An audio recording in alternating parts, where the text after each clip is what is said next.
Bismillahirrahmanirrahim. Assalamu alaikum students. Here we are with another topic from Variety of Life. We will study about 2 to 5 kingdom classification system. हम लोग ये पढ़ चुके हैं कि organism को क्लासीफाई करना क्यों ज़रूरी है, क्यों इम्पॉर्टेंट है और ऑर्गेनिज्म को नेम कैसे किया जाता है. आज हम ये देखेंगे कि ऑर्गेनिजम्स को जो क्लासिफाई किया गया है उसकी हिस्ट्री क्या है. एक स्टोरी नुमा चीज हम पढ़ेंगे कि कैसे अभी जो क्लासिफिकेशन सिस्टम फॉलो किया जाता है वो कैसे डेवलप हुआ और स्टार्ट में ऑर्गेनिज्म को कैसे क्लासिफाई करना स्टार्ट किया गया था. Let's start our topic. आपको पता है कि डिफरेंट तरह के क्लासिफिकेशन सिस्टम जो हैं वो मौजूद हैं. 2 से लेके 6 किंगडम तक के क्लासिफिकेशन सिस्टम है. यानी कुछ आपके पास सिस्टम ऐसे जिसमें ऑर्गेनिज्म को 2 किंगडम में डिवाइड किया जाता है और कुछ में 6 में डिवाइड किया जाता है. काफी सदियां पहले तक जो आपके पास लिविंग ऑर्गेनिजम्स हैं उनको क्लासिफाई किया जाता था जस्ट 2 किंगडम के अंदर. 2 किंगडम क्लासिफिकेशन सिस्टम कहलाता है. वो लोग कहते थे कि आपके पास या तो सिर्फ प्लांट्स हैं या सिर्फ एनिमल्स हैं. ठीक है. और प्लांट्स का आपको पता है कि वो क्या है. वो आपके पास अपना फूड खुद प्रिपेयर करते हैं सिंपल इनऑर्गेनिक मटेरियल से और वो एनर्जी को स्टोर करते हैं, इसलिए ऑटोट्रॉफ्स कहलाते हैं. लेकिन जो एनिमल्स हैं वो अपनी खुराक खुद तैयार नहीं कर सकते हैं सिंपल ऑर्गेनिक इनऑर्गेनिक मटेरियल की मदद से. इस वजह से फिर वो डिपेंड करते हैं ऑटोट्रॉफ्स की तैयार की हुई खुराक के ऊपर. ठीक है. और या फिर वो डिकेइंग ऑर्गेनिक मैटर के ऊपर डिपेंड करते हैं. जितने भी आपके पास एनिमल्स हो गए तो वो आपके पास क्या हो जाएंगे, हेटेरोट्रॉफ्स. इस सिस्टम के अंदर जो आपके पास बैक्टीरिया थे बैक्टीरिया को भी आपके पास प्लांट्स में ही इंक्लूड किया गया था. ठीक है.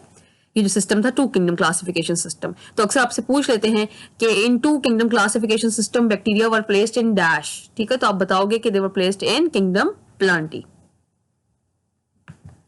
इस फिगर में बेटे आप देख सकते हैं कि यहाँ पे ऑर्गेनिज्म को 2 हिस्सों में डिवाइड कर दिया गया है, प्लांटी एंड एनिमिलिया. प्लांटी के अंदर आपको एल्जी भी नजर आ रही है, बैक्टीरिया भी नजर आ रहा है, फंजाई को भी प्लांटी में डाला हुआ था. ठीक है. ब्रायोफाइट्स, स्पर्मेटोफाइट्स, सेंट्रिडोफाइट्स सबको उन्होंने प्लांटी में डाला हुआ था. बाकी रिमेनिंग जो है स्पॉन्जेस वगैरह, सीलेंट्रेट्स वगैरह, मोलस्का और जितने भी ऑर्गेनिजम्स हैं उनको एनिमिलिया में डाला हुआ था. यानी कि algae, bacteria and fungi in तमाम को उन्होंने प्लांटी में डाला हुआ था. जो शुरू का classification system 2 kingdom classification system है उसके अंदर ये जो क्लासिफिकेशन सिस्टम था 2 किंगडम क्लासिफिकेशन सिस्टम ये कैरलस लिनियस ने दिया था 1758 के अंदर. अच्छा जी. अब ये जो सिस्टम था आपके पास 2 किंगडम क्लासिफिकेशन सिस्टम, कुछ साइंटिस्ट कहते थे ये मतलब तसल्ली बख्श है, हम मुतमईन है इससे. लेकिन कुछ के नजदीक ये अनवर्केबल था, इस पे काम नहीं किया जा सकता था. इस मतलब ये कोई बहुत सारी बातों के आंसर्स नहीं देता था. क्यों ये अनवर्केबल था? क्योंकि आपके पास बहुत सारी यूनिसेलर जो ऑर्गेनिज्म थे लाइक यूग्लिना वगैरह. ठीक है. उनके अंदर जो है आपके पास कुछ कैरेक्टरिस्टिक्स ऐसे थे जो कि प्लांट लाइक थे. लाइक इनके अंदर क्लोरोफिल मौजूद होता है और कुछ कैरेक्टरिस्टिक्स उसके अंदर ऐसे हैं जो कि एनिमल लाइक हैं. लाइक इसके अंदर सेल वॉल नहीं होती, हमें पता है एनिमल्स के अंदर भी नहीं होती. और आपके पास फिर कोई चारा नहीं था कि आप ना तो ये प्लांट लाइक है ना ये एनिमल लाइक है, लेकिन आप इनको कैसे प्लांट के अंदर रख सकते हैं. ठीक है. एक तो ये मतलब था कि इसके ऊपर बहुत बड़ा क्वेश्चन मार्क था. दूसरा ये जो सिस्टम था इसमें कोई भी डिफरेंस नहीं किया गया था कि कौन से सेल्स प्रोकैरियोटिक हैं कौन से यूकैरियोटिक हैं. कोई भी उसके अंदर फर्क नहीं किया गया था. तो ये 2 बातें थी जिसकी बुनियाद पर, ये 2 प्रॉब्लम्स थी जिसकी बुनियाद पर रिजेक्ट कर दिया गया 2 किंगडम क्लासिफिकेशन सिस्टम को. तो फिर क्या हुआ? फिर आपके पास नेक्स्ट जो आपके पास 1866 के अंदर एक साइंटिस्ट थे अर्नस्ट हैकल. ठीक है. अर्नस्ट हैकल ने प्रपोज किया आपके पास एक और तीसरा किंगडम जिसका नाम था प्रोटिस्टा. और अर्नस्ट हैकल ने तीसरा किंगडम प्रोटिस्टा जो है आपके पास इंट्रोड्यूस करवाया. और अर्नस्ट हैकल जो है उन्होंने कहा कि जो यूग्लिना की तरह के जितने भी ऑर्गेनिजम्स हैं जिनको ये इशू पेश आ रहा है कि ना वो प्लांट लाइक कैरेक्टरिस्टिक्स है ना वो एनिमल लाइक कैरेक्टरिस्टिक है, तो उनको आप प्लेस कर सकते हैं into that particular kingdom protista. तो तीसरा किंगडम भी अब इंट्रोड्यूस करवा दिया अर्नस्ट हैकल ने. लेकिन स्टिल अभी दूसरी प्रॉब्लम तो थी कि प्रोकैरियोट्स और यूकैरियोट्स के दरमियान में कोई डिफरेंस नहीं था, कोई बताया नहीं गया. मतलब डिफरेंस तो था लेकिन यानी इस क्लासिफिकेशन में इसको इंक्लूड नहीं किया गया. तो इस पॉइंट को यानी पहला पॉइंट जो हमने कहा यूग्लिना लाइक ऑर्गेनिज्म को कहाँ रखे भाई, तो अर्नस्ट हैकल ने उसका मसले का हल बता दिया, तीसरा किंगडम बना दिया. लेकिन अभी यूकैरियोट्स और प्रोकैरियोट्स की कैटेगरी कैसे फिक्स की जाएगी? तो आपके पास एक और साइंटिस्ट थे ई चैटन, उन्होंने इस चीज को सॉल्व कर दिया. ई चैटन ने इस इशू को सॉल्व किया और उन्होंने कहा कि आपके पास प्रोकैरियोट्स और यूकैरियोट्स क्या हैं। प्रोकैरियोट्स पिछले टॉपिक में आप पढ़ चुके हो कि प्रोकैरियोट्स जो होते हैं आपके पास उनके अंदर कोई वेल डिफाइंड न्यूक्लियस मौजूद नहीं होता। इट मीन्स कोई न्यूक्लियर मेम्ब्रेन वगैरह या न्यूक्लियोलस वगैरह मौजूद नहीं होगा। जबकि यूकैरियोट्स के अंदर ट्रू आपके पास nuclear membrane envelope containing nucleus मौजूद होता है, जिसकी वजह से आपने ये दो ब्रॉड कैटेगरीज कर दी। तो इसमें अब ये दूसरी प्रॉब्लम भी सॉल्व हो गई। ये किसने सॉल्व की थी? आपके पास ई चैटन, जिनका नाम था आपके पास एडवर्ड चैटन। लेकिन अभी भी मसला हल नहीं हुआ था। कुछ बायोलॉजिस्ट के अकॉर्डिंगली जो फंजाई को प्लेस किया गया था टू किंगडम क्लासिफिकेशन सिस्टम में, आपने भी स्टार्ट में देखा था ना कि फंजाई को टू किंगडम क्लासिफिकेशन सिस्टम के अंदर डिवाइड किया गया था। तो उनके अकॉर्डिंगली ये एक कोई जस्टिफाइबल जो है ना क्लासिफिकेशन नहीं थी, क्योंकि जो फंजाई होती है वो अपनी खुराक खुद तैयार नहीं कर सकती, इसलिए हम इसको ऑटोट्रॉफ नहीं कह सकते। तो फंजाई फिर आपके पास कैसे खुराक तैयार करती है, लेती है? अपनी खुराक खुद तैयार तो नहीं कर सकती सिंपल इनऑर्गेनिक मॉलिक्यूल्स वगैरह से। तो क्या करती है, ये ऑलरेडी जो प्रिपेयर्ड फूड होता है दूसरे ऑर्गेनिजम्स का, उसको ये ब्रेक डाउन करती है और उसको एब्जॉर्ब कर लेती है। यानी बेसिकली ये डीकम्पोजर है। तो इसको हम फिर प्लांट्स में कैसे इंक्लूड कर सकते हैं, इसके ऊपर भी एक बहुत बड़ा सवालिया निशान था। इसके अलावा फंजाई के अंदर हम माना कि सेल वॉल होती है और प्लांट्स के अंदर भी सेल वॉल होती है, लेकिन ये दोनों सेल वॉल्स अगर उनकी केमिकल कंपोजिशन देखी जाए तो एक दूसरे से बहुत मुख्तलिफ है। प्लांट की सेल वॉल में हमें पता है सेलुलोज मौजूद है, जबकि आपके पास फंजाई की सेल वॉल में काइटिन मौजूद है। तो ये बातें जो है ना, ये किसी तरीके से भी साइंटिस्ट को हजम नहीं हो रही थी कि क्यों इसको आपने प्लांटी के अंदर अभी तक रखा हुआ है। तो ये सारी बातों और भी बहुत सारी जो पॉइंट्स है, इनको मद्देनजर रखते हुए किसी एक ऐसे क्लासिफिकेशन सिस्टम की जरूरत थी जो इन तमाम मसाइल को एड्रेस करे और इनको हल करे। आपके पास एक नया सिस्टम जो है ना वजूद में आया क्लासिफिकेशन का, जिसको हम आज जानते हैं, that is called 5 kingdom classification system. और ये कदरे रिलेटिवली रीसेंट सिस्टम है।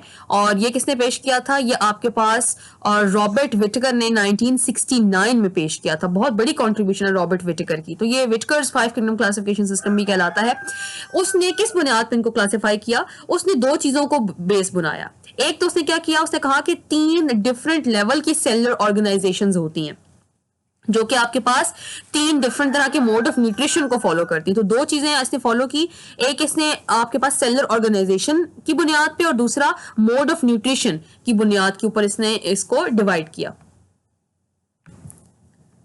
ये आपके पास रॉबर्ट विटेकर हैं। रॉबर्ट विटेकर ने क्या कहा था कि आपके पास जो 5 किंगडम्स होते हैं वो आपके पास या तो प्रोकैरियोट्स होंगे, ठीक है, या यूकैरियोट्स होंगे। यूकैरियोट्स में फिर आगे से 2 कैटेगरीज, जो अभी हमने कहा ना कि सेल ऑर्गेनाइजेशन है, प्रोकैरियोट्स हैं या फिर यूकैरियोट्स में भी या तो सिंगल सेलर यानी कि सिंगल सेल आपके पास यूनिसेलर यूकैरियोट्स हैं या फिर मल्टी सेलर यूकैरियोट्स हैं। 3 आपके पास ऑर्गेनाइजेशंस होंगी, पहली प्रोकैरियोटिक, दूसरी यूनिसेलर यूकैरियोटिक, तीसरी मल्टी सेलर यूकैरियोटिक, जो कि आपको ये इस फिगर में दिखाई भी देगा। यहाँ पर ये देखिए, इस फिगर के अंदर आपको ये दिखाई दे रहा है। यहाँ पे आप देख सकते हो कि ये आपके पास क्या है, प्रोकैरियोट, फिर दूसरा क्या है, सिंगल सेल यूकैरियोट यानी यूनिसेलर यूकैरियोट्स, यहाँ पर क्या है, मल्टी सेलर यूकैरियोट्स। ठीक है, 3 कैटेगरीज के अंदर उसने यहाँ पे डिवाइड कर दिया इसको। ठीक है, ये एक पहली बुनियाद थी उसको डिवाइड करने की। और दूसरी क्या थी आपके पास, दूसरी आपके पास है कि इसने मोड ऑफ न्यूट्रिशन कौन सा अख्तियार किया है। यहाँ हमने देखा कि या तो क्या होगा, ये फोटोसिंथेसिस करेगा, ठीक है, यानी ऑटोट्रॉफ्स होंगे, तो ये फोटोसिंथेसिस की बेस पे अपनी खुराक हासिल कर रहा है ना, या फिर क्या करेगा, ये एब्जॉर्प्शन करेगा, या ये क्या करेगा, इंजेक्शन करेगा। तो ये दो जो कैरेक्टरिस्टिक्स है, इसकी बेस के ऊपर इसने 5 किंगडम क्लासिफिकेशन सिस्टम को आगे तश्कील दिया। अब जो 5 किंगडम क्लासिफिकेशन सिस्टम है, इसके अंदर आपके पास क्या क्या चीजें आपको मिलेंगी। सबसे पहले तो आपको पहला जो इसके अंदर किंगडम मिलेगा, that is about the unicellular organism. Unicellular organism जो है आपके पास बैक्टीरिया, वो इसमें शामिल होंगे। उस किंगडम का नाम क्या है, मुनेरा। ठीक है, the kingdom which contain the unicellular prokaryotic organisms, these are called Monera. Second फिर जो आपके पास किंगडम है वो यूकैरियोटिक का है, लेकिन वो यूनिसेलर है। ठीक है, यानी कि प्रोकैरियोट का सिर्फ एक ही किंगडम है आपके पास विटकर के अकॉर्डिंगली, क्या है उसका नाम, मुनेरा, उसमें तमाम बैक्टीरिया शामिल है। फिर सेकंड किंगडम जो उसने बनाया उसका नाम उसने रखा प्रोटिस्टा, और प्रोटिस्टा के अंदर तमाम के तमाम वो यूनिसेलर ऑर्गेनिजम्स हैं जो है, तो यूनिसेलर बट क्या है, वो यूकैरियोटिक, जिसमें आपके पास अमीबा, पैरामीशियम, यूगलिना, ये सारे आ जाते हैं। फिर तीसरा किंगडम जो उसने बनाया दैट इज ऑफ प्लांट्स, यानी कि ये आपके पास मल्टी सेलर यूकैरियोटिक ऑर्गेनिजम्स हैं, लेकिन खुराक कैसे हासिल करते हैं अपनी, फोटोसिंथेसिस करते हैं, ऑटोट्रॉफ्स हैं, इसको हम प्लांटी कहते हैं। चौथा किंगडम जो है आपके पास वो यूकैरियोटिक मल्टी सेलर का ही है, ठीक है, लेकिन वो आपके पास क्या करते हैं, वो रिड्यूस कर रहे हैं चीजों को, वो उसकी डिकम्पोजिशन कर रहे हैं और उसको फिर एब्जॉर्ब कर रहे हैं, ठीक है। तो है वो eukaryotic multi cellular, but food किस तरीके से हासिल कर रहे हैं, एब्जॉर्प्शन से, ठीक है। हेटेरोट्रॉफ्स तो हैं लेकिन इंजेक्शन नहीं कर रहे, खा नहीं रहे चीजों को, उसको डिग्रेड कर रहे हैं, उसको उसकी क्या कर रहे हैं आपके पास, रिडक्शन कर रहे हैं और उसकी डिकम्पोजिशन कर रहे हैं, उसके बाद उसको एब्जॉर्ब कर रहे हैं। इसमें मशरूम्स वगैरह आ जाते हैं, इसको हम क्या, कौन सा किंगडम कहते हैं, फंजाई। तो पहला किंगडम आपके पास मोनेरा, दूसरा प्रोटिस्टा, तीसरा प्लांटी, चौथा आपके पास Fungi, and fifth last but not the least ये अगेन यूकैरियोटिक है, मल्टी सेलर है और कंज्यूमर्स हैं ये, ठीक है। रिड्यूसर्स नहीं है ये, डिकम्पोजर्स नहीं है, बल्कि कंज्यूमर्स हैं, तमाम कंज्यूमर्स हैं, हेटेरोट्रॉफ्स हैं, यानी इंजेक्शन वगैरह करते हैं। तो आपके पास यहाँ पर आपने डिफरेंट मोड ऑफ न्यूट्रिशन देखे हैं, जैसे प्लांट्स के बारे में आपने पढ़ा है कि प्लांट्स क्या है, तमाम के तमाम ऑटोट्रॉफ्स हैं न्यूट्रिशन मोड के अंदर, क्योंकि अपनी खुराक खुद तैयार करते हैं। फोटोसेंसिस जैसे मॉसेस हैं या फर्न्स हैं, फ्लावरिंग प्लांट जितने भी हैं, लो लेवल के प्लांट्स हो या हाई लेवल के प्लांट्स, तमाम में आपके पास फोटोसेंसिस होगी और ये ऑटोट्रॉफ्स होंगे। फंजाई क्या है, फंजाई आर हेटेरोट्रॉफिक ऑर्गेनिज्म, ठीक है। क्यों, क्योंकि ये एब्जॉर्ब करते हैं जो है अपना फूड दूसरों से, उसको पहले डिग्रेड करेंगे, डिकम्पोज करेंगे और ये रहते हैं ऑर्गेनिक मैटर के ऊपर, और अपने जो डाइजेस्टिव जूसेस या एंजाइम्स होते हैं ये सिक्रीट करते हैं, और ये जो आपके पास डाइजेस्टिव एंजाइम्स जो होंगे ये आपके पास उसको ब्रेक डाउन करेंगे उन मॉलिक्यूल्स को, ऑर्गेनिक मॉलिक्यूल्स को, और फिर क्या होगा, ये फिर उन जो ब्रेक डाउन जो छोटे छोटे मॉलिक्यूल्स होंगे उनको एब्जॉर्ब कर लेंगे अपने अंदर। इसके बाद आपके पास एनिमल्स आ जाते हैं। एनिमल्स जो है वो आपके पास मोस्टली इंजेस्ट करते हैं फूड को, और इनके अंदर स्पेशलाइज कैविटी जैसे जैसे स्टमक वगैरह हो गया, उसके अंदर फिर इसको डाइजेस्ट करने के बाद एब्जॉर्ब कर लेते हैं, यानी खाते हैं चीजों को, ठीक है, इंजेक्शन करते हैं। और इनके अंदर कोई भी सेलुलोज नहीं होता, और इनके अंदर यानी एनिमल्स के अब कैरेक्टरिस्टिक्स का जिक्र किया जा रहा है कि इनके अंदर सेलुलोज मौजूद नहीं होगा। और क्या करेंगे, ये मूवमेंट करते हैं, आपको पता है एनिमल मूव करते हैं, ठीक है। एग्जांपल्स में आपको पता है बर्ड्स वगैरह, रेप्टाइल्स, मैमल सारे आ जाते हैं। 5 किंगडम क्लासिफिकेशन सिस्टम जो है आपके पास, तमाम इसके अंदर जो यूकैरियोट्स हैं जो फिट नहीं होते प्लांट्स के अंदर, फंजाई के अंदर, एनिमिलिया के अंदर, उनको हमने उठा के डाल दिया प्रोटिस्टा के अंदर। यानी ऐसे तमाम ऑर्गेनिज्म जो ना प्लांटी में आ सकते हैं, ना फंजाई में, ना एनिमिलिया में, उनको उठा के हमने प्रोटिस्टा में डाल दिया। और आपके पास ज्यादातर जो प्रोटिस्ट होते हैं वो क्या होते हैं, वो आपके पास यूनिसेलर होते हैं, ठीक है। प्रोटिस्ट के अगर आपसे कैरेक्टरिस्टिक पूछें तो क्या होंगे प्रोटिस्ट के कैरेक्टरिस्टिक्स, यूनिसेलर फॉर्म होगी, ठीक है। लेकिन आपके पास इस किंगडम के अंदर बहुत सारे सिंपल मल्टी सेलर ऑर्गेनिजम्स भी आ जाते हैं, ठीक है, जो कि इन्हीं यूनिसेलर ऑर्गेनिज्म से वजूद में आए थे। इंशाल्लाह आप जब प्रोटिस्टा का चैप्टर पढ़ेंगे तो उसके अंदर आप डिटेल में देख लोगे कि उसके अंदर कॉलोनियल ये प्रोटिस्ट भी आपको मिलेंगे, ठीक है। तो वहां पे हल्की फुल्की अरेंजमेंट आपको मल्टी सेलुलैरिटी की तरफ भी जाती हुई दिखाई देगी। अच्छा, अब आपको ये पता है कि ये जो 5 किंगडम क्लासिफिकेशन सिस्टम है, इसके अकॉर्डिंगली आपके पास 5 किंगडम में डिवाइड तो हमने कर दिया, लेकिन इसके अंदर भी कुछ बातें ऐसी थी जो कि मजीद वजाहत तलब थी। जैसे कि आपके पास आर्किया एक ग्रुप है ऑर्गेनिजम्स का, उसको आप बैक्टीरिया में प्लेस नहीं कर सकते, मोनेरा में प्लेस नहीं कर सकते, उसके अंदर बहुत से कैरेक्टरिस्टिक्स दूसरों से डिफर करते हैं। और हमें भी ये पता कैसे चला, जून जून साइंस ने तरक्की की तो आपके पास बहुत सारी फील्ड्स जो थी उनके अंदर भी तरक्की होना शुरू हो गई। लाइक कौन कौन सी फील्ड्स आपके पास, हमें ये तो पता है कि सेलुलर ऑर्गेनाइजेशन की बेस पे हमने डिवाइड किया था और मोड ऑफ न्यूट्रिशन की बेस पे। तो तरक्की किन फील्ड्स में हुई थी मजीद, जिसको ऐड किया मजीद क्लासिफिकेशन में, साइटोलॉजी में, जेनेटिक्स में, ठीक है।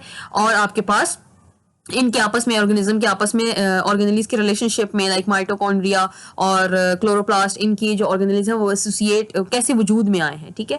तो ये सारी जो कैरेक्टरिस्टिक्स हैं इनको मद्देनजर रख के मॉडिफिकेशन की गई रॉबर्ट विटकर के 5 किंगडम, यानी 5 किंगडम क्लासिफिकेशन सिस्टम ही फॉलो हो रहा है, लेकिन थोड़ी सी इसमें मॉडिफिकेशन की गई। और किसने ये मॉडिफिकेशन की थी, आपके पास 2 साइंटिस्ट, लिन मार्गुलिस ने बेसिकली की है, साथ में उनके कैरोलिन श्वार्ट्ज थी। 1988 के अंदर ये मॉडिफिकेशन की गई है, जिसके अकॉर्डिंगली उन्होंने आपको ये बात बताई कि आपके पास बहुत सारे और भी कैरेक्टरिस्टिक या एस्पेक्ट्स हैं जिनको कंसिडर करना होगा to explain the Robert Whittaker's 5 kingdom classification system in order to get all of the information under one umbrella, ठीक है, ताकि आप ऑर्गेनिजम्स को बहुत इफेक्टिवली ऑर्गेनाइज कर सकें इनटू वेरियस क्लासेस, और न सिर्फ ऑर्गेनाइज कर सकें बल्कि जस्टिफाई भी कर सकें उनकी जो रिजेम्बलेंस है और जो उनके डिफरेंसेस हैं। तो बेटे अभी एक छोटा सा रीकैप कर लेते हैं 5 किंगडम क्लासिफिकेशन सिस्टम में कौन कौन सी चीजें इंक्लूडेड हैं। 5 किंगडम क्लासिफिकेशन सिस्टम में आपके पास मुनेरा आ जाता है, प्रोटिस्टा आ जाता है, फंजाई, प्लांटी, एनिमिलिया। मुनेरा क्या है? These are unicellular prokaryotes and Protista क्या है? These are unicellular but these are eukaryotes. और बाकी तीन जो कैटेगरीज हैं, फंजाई हो, प्लांटी हो या एनिमिलिया हो, वो तीनों क्या है आपके पास? Multi cellular eukaryotes.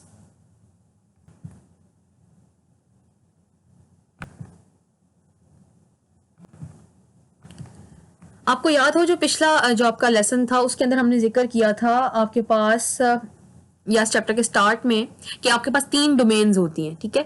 तो आपके पास जो 3 डोमेन्स हैं वो कौन कौन सी हैं उसका अभी तक जिक्र नहीं किया गया। ये आपके पास जो मार्गुलिस लिन थी और जो इनके साथ कैरोलिन श्वार्ट्ज थी उन्होंने इसकी मॉडिफिकेशन की और बताया कि 3 आपके पास कैटेगरीज हैं। एक तो हम लोगों ने पढ़ लिया है क्या है आपके पास? प्रोकैरियोट्स हैं। दूसरा हम लोगों ने पढ़ लिया है क्या है? वो सारे के सारे आपके पास यूकैरियोट्स हैं और वो यूकैरियोट्स अगेन आपके पास यूनिसेलुलर भी हो सकते हैं या मल्टीसेलुलर भी हो सकते हैं। तीसरी कैटेगरी कौन सी है? यानी ये 1 हो गई, ये आपके पास सेकंड कैटेगरी हो गई। तो what is third category? That is आर्कियोबैक्टीरिया। आर्कियोबैक्टीरिया को आप इसके अंदर नहीं ऐड कर सकते, मुनेरा के अंदर शुरू में रखा जाता रहा है और ये आपके पास थर्ड डोमेन आ गई। तो बेसिकली 3 डोमेन्स हैं आपके पास और डोमेन किंगडम से बनी है, ठीक है। सबसे पहले डोमेन्स है, उसके बाद फिर किंगडम है, फिर phylum and then so on. तो आपके पास इन्होंने कहा कि 3 डोमेन्स है बेसिकली। आपके पास प्रोकैरियोट है, यूकैरियोट है और आपके पास आर्किया या आर्कियोबैक्टीरिया है। तो that was all for today's lecture बेटे। होपफुली आप लोगों को बहुत सारे पॉइंट्स क्लियर हो गए होंगे, 5 किंगडम क्लासिफिकेशन सिस्टम के बारे में इंफॉर्मेशन मिल गई होगी और आप लोगों ने बहुत सारी चीजें देखी भी हैं। लेकिन हम मजीद इसको आगे लेके चलेंगे। जैसे आपने देखा कि मुनेरा है, ठीक है। तो इसके बाद जो है आपके पास हम जो नेक्स्ट चैप्टर पढ़ेंगे, मतलब इसी चैप्टर के अंदर जो नेक्स्ट टॉपिक पढ़ेंगे, हम उन ऑर्गेनिजम्स को स्टडी करेंगे, उन एंटिटीज को, बल्कि ऑर्गेनिज्म का वर्ड नहीं इस्तेमाल करना चाहिए, उन एंटिटीज को स्टडी करेंगे जो कि बॉर्डर लाइन पे हैं, जिनके कुछ कैरेक्टरिस्टिक्स तो लिविंग है, कुछ नॉन लिविंग से मिलते जुलते हैं, ठीक है। वायरसेस को हम स्टडी करेंगे। वायरसेस को स्टडी करने के बाद जो हमारा पहला काम होगा वो हम पहला जो किंगडम है मुनेरा उसको स्टडी करेंगे। देन जो हमारा सेकंड जो किंगडम है दैट इज प्रोटोजोआ, अगला चैप्टर हमारा प्रोटोजोआ को कवर करेगा and afterwards we will move towards the fungi and fungi के बाद फिर हम प्लांटी को कवर कर लेंगे, ठीक है। फंजाई आपने 3rd नंबर पे वो पढ़ लेना है and then Plantae. Afterwards we will move towards Animalia. तो ये आप लोगों के इंशाल्लाह 1 बाय 1 हम इसके कैरेक्टरिस्टिक भी देखेंगे और मजीद इसके अंदर जो जो जिन फाइलम्स में जिन ग्रुप्स में इसको डिवाइड किया गया है उसको लेटर ऑन स्टडी करेंगे। That's all for today. Thank you for listening, thank you for your time and attention. See you, take care, till then, अल्लाह हाफिज।